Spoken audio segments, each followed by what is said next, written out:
are these two young fish swimming along, and they happen to meet an older fish swimming the other way, who nods at them and says, "Morning, boys, how's the water?"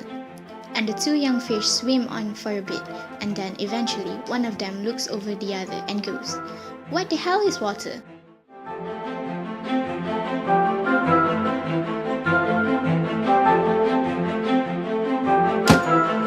The point of the fish story is merely that the most obvious, important realities are often the ones that are hardest to see and talk about. If you're like me as a student, you won't like hearing this.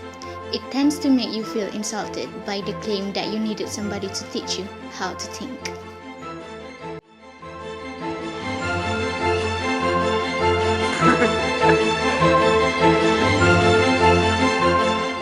Architects have to think about many things before they draw up plans for a building. Architects design all kinds of buildings. First, they have to think about what the building will be used for, how many people are going to be in the building at the same time, what type of activities will these people be doing in the building. These buildings must be built so that they can be used efficiently by everyone who walks through their doors.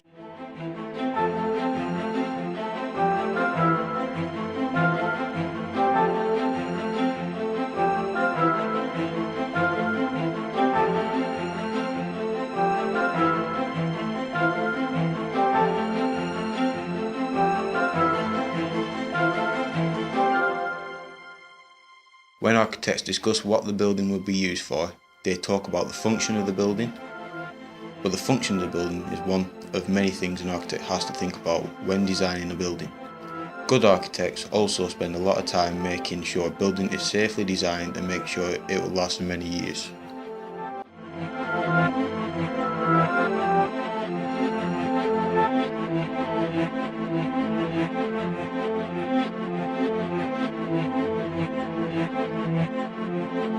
Besides thinking about the function and safety of a building, architects also spend time creatively thinking about how they want the building to look. Just as a painter decides which paints to put where in a painting, an architect decides where to put the rooms, walls and open spaces in a building. Just as painters have different styles of painting, architects have different styles of designing. Architects have to be good artists and good scientists when they design a building. The building must be pleasant to look at, easy to work in and safe. Trying to do all these things at the same time is part of the challenge and excitement of being an architect. The significance of education isn't really about the capacity to think, but rather about the choice of what to think about. If your total freedom of choice regarding what to think about seems too obvious to waste time discussing, I'd ask you to think about fish and water and the value of what it is. Totally obvious.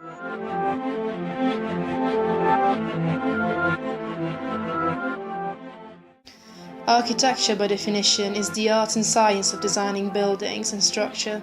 A wider definition would include within this scope the design of any built environment, structure or object, from town planning, urban design and landscape architecture to furniture and objects.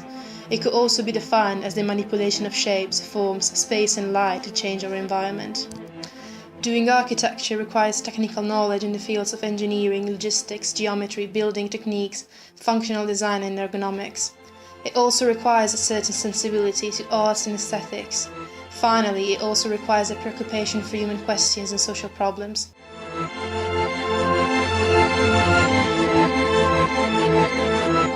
Becoming an architect is a long journey consisting of education, internship, and examinations, and it requires the practitioner to be dedicated, creative, detail-oriented, and possess a firm resolve to complete all which you have begun.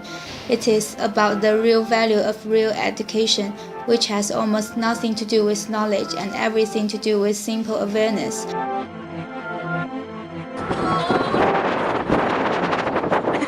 Awareness of what is so real and existential, so hiding in a plain sight around us all the time, that we have to keep reminding ourselves over and over, this is water, this is water.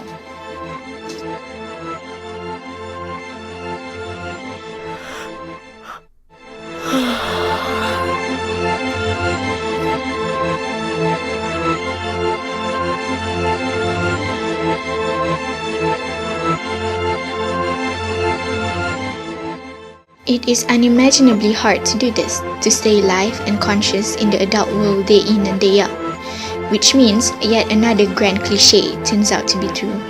Your education really is the job of a lifetime. And for us, it starts now.